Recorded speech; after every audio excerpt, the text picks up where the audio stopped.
qasriga madaxtooyada qaranka ay ku qabsoontay munaasabadda abaalmarinta iyo xuska waxqabadka hay'adda duulista rayidka Soomaaliyeed oo dadaal dheer kadib ku guuleysatay dib u soo celinta maamulka hawada dalkeena oo muddo dheer ka maqnaa gacanta dawladda. madaxweynaha jamhuuriyadda federaalka Soomaaliya mudane Maxamed Cabdullaahi Farmaajo, wasiirka wasaaradda gaadiidka iyo duulista hawada, maamulka hay'adda duulista rayidka Soomaaliyeed, xubno ka tirsan guddiga gaadiidka iyo duulista hawada golaha shacabka, qubarada Soomaaliyeed ee gacanta ku haya maamulka hawada dalka, mas'uuliyiin iyo marti sharaf kale ayaa ka qayb galay munaasabadan oo si qoto dheer loogu soo bandhigay halgankii dheeraa ee loo galay soo celinta maamulka hawada dalka.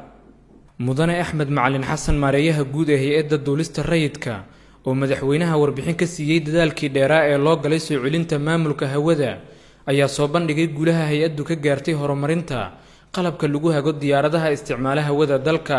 mudane madaxweyne, shir ka dhacay ugu dambeeyay oo Ekeye Regional Office Nairobi ku yaala oo ay ka soo qayb galeen wadamada East Africa ayaa Soomaaliya ka qayb gashay. waxaa halkaa la isku weydaarsanayay hawo kasta qalabka u rakiban, shaqaaluhu tayada uu leeyahay si ay u soo baxdo sida hawada la isugu halayn karo. Soomaaliya waxay la tagtay liistiga qalabka u rakiban. waxaa ka mid ahaa qalab la yidhaha AIDC oo automatic ugu gudbinaya diyuuradaha estimatekooda waddanka ugu xiga. goobtii hadalka la isku weydaarsanayay waxaa soo baxday in waddan Afrika ah oo uu rakibaya qalabkaasu uusan jirin. waddanka kaliya ay Soomaaliya ku xiran kartaana uu noqday waddanka Hindiya oo qalabkaas hadda hirgeliyay. marka waxaa soo baxday inay Soomaaliya wadamada deriska ay ka horeyso xagga maamulka hawada. mudane madaxweyne,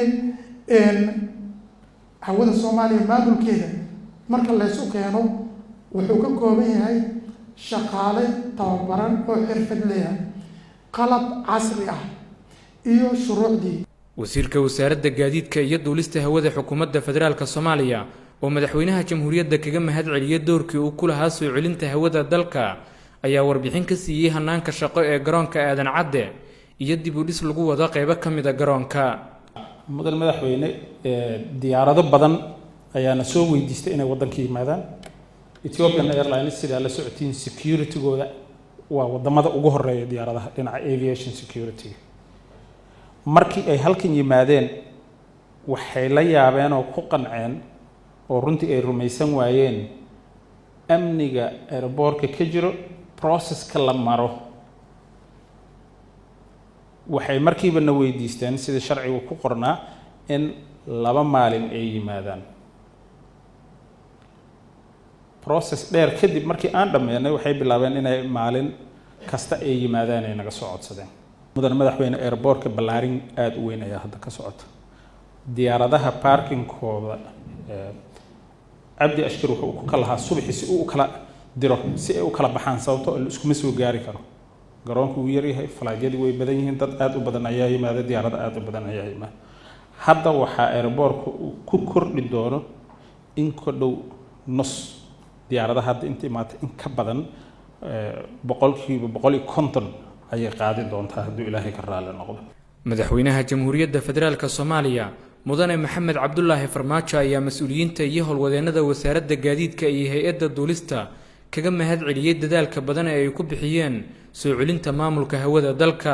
runtii madaxda wasaaradda iyo hay'adda duulista iyo howlwadeennada naftigooda hawsha soo wareejinta waxaa ka adkaa iyo inaan niraahno qarannimadeena waa soo ceshanay qayb ka mid ah maamulkeeda oo runtii walwal badan naga hayay oo dad badan ay raadinayeen ama ay filayeen inaan fashili doonno oo la oran doono ilaa waxaana la geliyay moratorium yaana la geliyay waqti yar yaa waxa la baraha lagu dayo aan aragno in ay hawsha serious ka yihiin.